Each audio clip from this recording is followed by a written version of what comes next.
Buen día a todos. Somos estudiantes de la Universidad Laica Luis Alfredo Manaví de la extensión Pernales, estudiantes de arquitectura, y por medio de la asignatura de dibujo arquitectónico les vamos a hablar sobre las escaleras.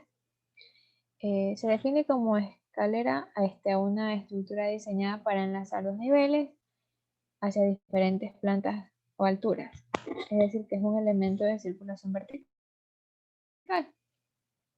Las partes y elementos estructurales de una escalera son los siguientes.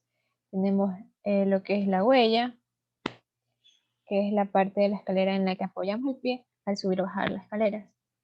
Tenemos la contrahuella, esta es la parte perpendicular a la huella y en ocasiones está omitida a favor de la estética, según de cómo esté realizada.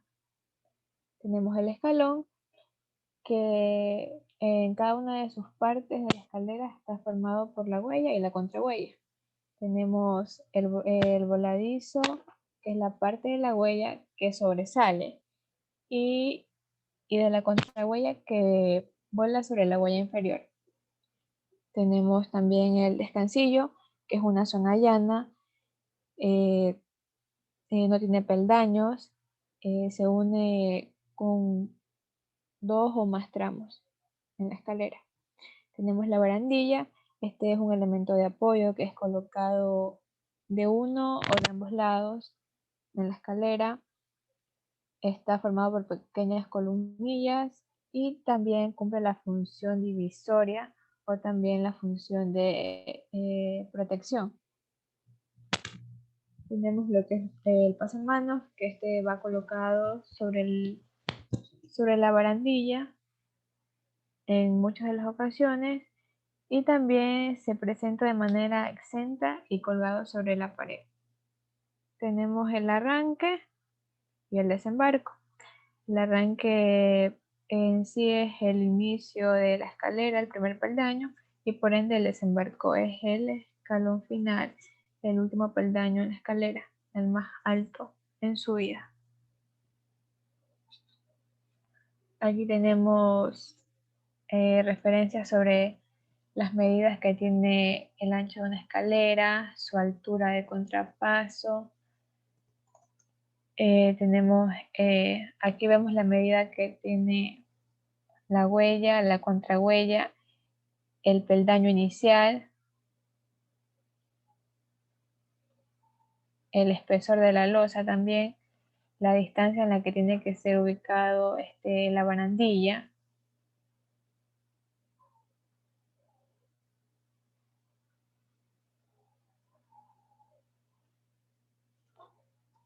Siguiente.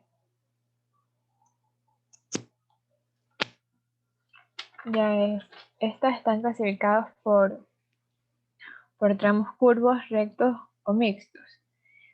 Tenemos en las escaleras curvas, estas están trazadas basándose en una directriz curva, generalmente circular o elíptica. Aquí las huellas de estas no tienen forma de paralelogramo, se clasifican atendiendo a la forma de su directriz y la existencia o no de un macizo central. En cambio, en las escaleras rectas, esta sí tiene sus huellas, sí tienen forma de paralelogramos, y por el contrario están trazados basándose en directrices rectas.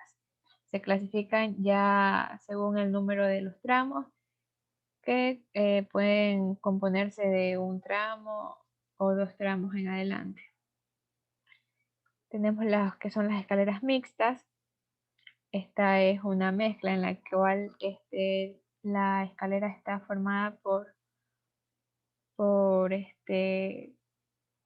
parte de escalera recta y curva, con carácter general, cuando el espacio en el que debe ubicarse la escalera es muy pequeño, entonces ya no utilizamos lo que es peldaño, sino en el espacio que iría el peldaño se va dándole la forma de curva, donde estarían ubicados peldaños en lugar de un descanso o descansillo. Siguiente.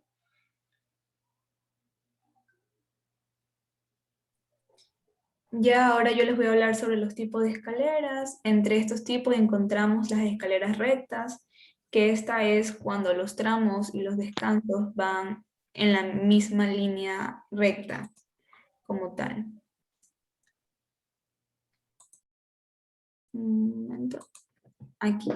Por ejemplo, si se dan cuenta, toda esta parte de aquí corresponde a una línea recta, en el que esta parte de aquí de los tramos y el descanso, o esta parte en la parte de acá, van en una sola secuencia de línea recta, no hay ninguna curva o una inclinación diferente.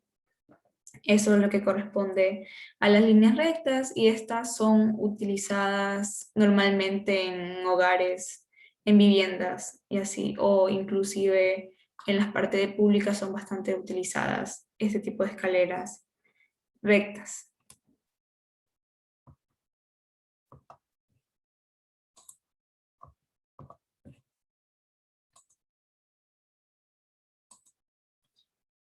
Otro tipo de escaleras sobre las escaleras de ida y vuelta, y esta es cuando el tram, o sea, se encuentra un tipo de descanso y se encuentran dos tramos rectos.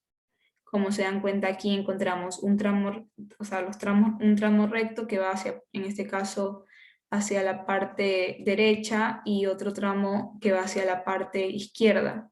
Son dos tramos en diferentes direcciones unidas por un descanso o descansillo. Eso es lo que hace que sea una escalera ida y vuelta.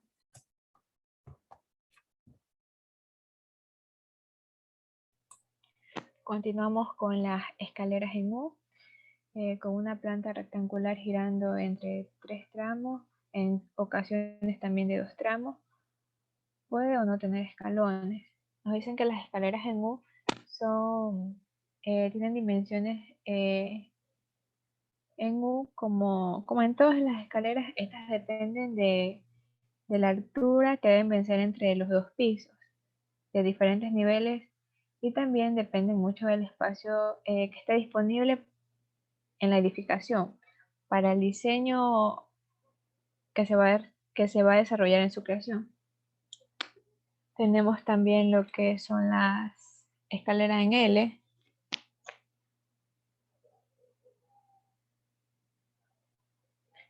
Estas escaleras están formadas por un primer tramo, seguido de un descansillo amplio y posteriormente el segundo tramo girando en L. Está compuesta por 2 tramos rectos que están conectados. También es llamada escalera de un cuarto de vuelta.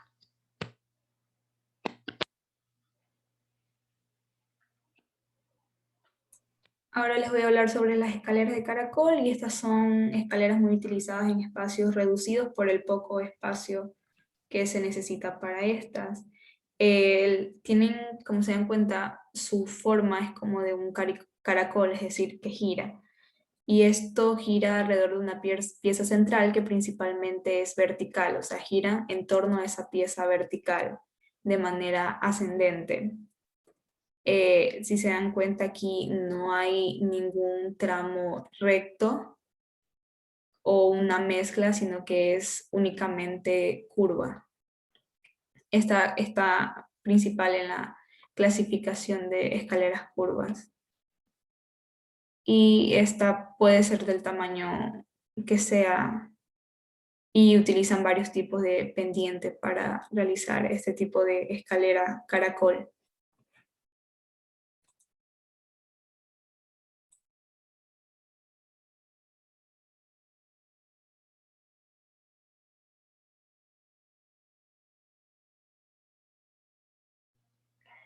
Tenemos las escaleras flotantes.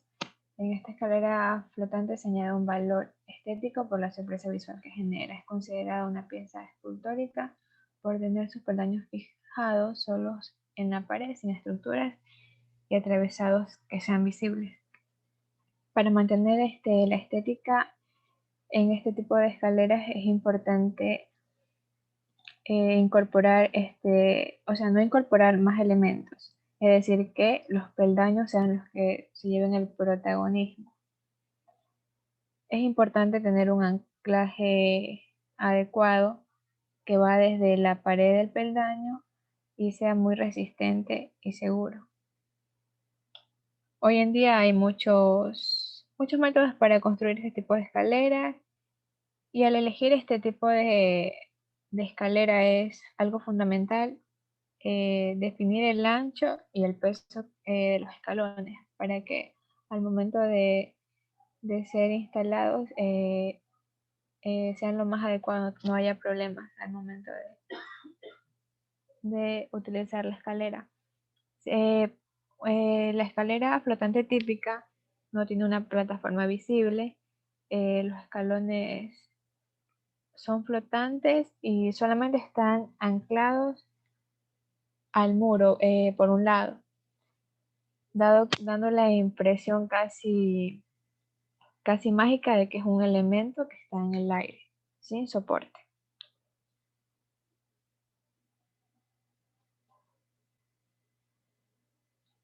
Tenemos también la escalera compensada, hace ángulo con los peldaños de trazado curvo, dispuestos para aprovechar descansillos o mesetas o descansos. Son escaleras que combinan tramos rectos con tramos curvos, sin que se exista entre ellos el descansillo, sino que en el espacio que ocuparía las escaleras van cambiando la posición de forma gradual. También se podría decir que es una manera de ahorrar un espacio, ya que en este tipo de escaleras no se ubica el descanso descansillo.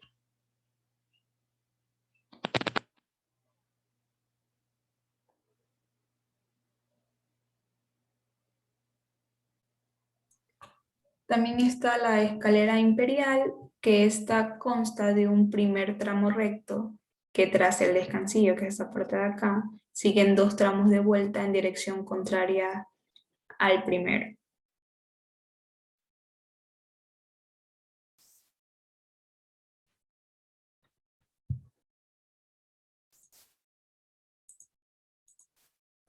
Ahora les voy a hablar sobre la elección de la pendiente, y la elección de una pendiente de una escalera está ligada a 3 factores, que primero es al diseño dentro del conjunto del edificio, a la condición de comodidad expuesta y al uso que se le vaya a dar a la escalera.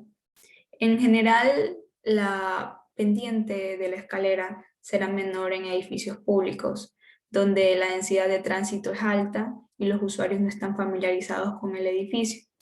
La pendiente irá siendo mayor a medida que disminuya la intensidad del uso y los usuarios estén familiarizados con el edificio o una parte de él. En un edificio con escaleras, por ejemplo, en un edificio con escaleras, no todas las escaleras pueden ser iguales o tener la misma pendiente. Y obviamente todo depende del uso que se le vaya a dar, porque por ejemplo, la escalera que se le dé el uso para una casa, para pasar de una planta a otra, no va a tener la misma pendiente que una escalera que, que se use para, por ejemplo, subir las escaleras hacia una universidad. O sea, van a ser las pendientes totalmente distintas. El ancho de la escalera, el ancho de la escalera debe guardar relación con el número de personas que vayan a utilizar al mismo tiempo. Las medidas del ancho siempre se consideran sobre el ancho útil, que es la distancia libre entre los pasamanos, frecuentemente menor que el ancho de la propia escalera. También dependiendo del uso que se le vaya a dar a la escalera, se recomiendan los siguientes anchos mínimos, que podemos ver aquí, este cuadro aquí, que es en viviendas unifamiliares, plurifamiliares, sótanos, y aquí hay un cuadro de referencia sobre anchos mínimos que se le tiene que dar a una escalera. Y aquí es una imagen sobre los que les expliqué sobre el ancho, que en una casa, comparado con por ejemplo aquí, en una parte pública, una subida hacia una universidad, el ancho va a ser totalmente distinto, porque si en una casa se supone que las personas máximo pueden subir 2 personas a la vez o una persona a la vez la escalera, o sea, uno al lado del otro, obviamente no, para una casa no va a quedar hacer ese tipo de ancho en una escalera, porque no va a haber la cantidad de personas para subir al mismo tiempo, que en este caso las hay en las partes públicas. Y eso es todo sobre la exposición de las escaleras.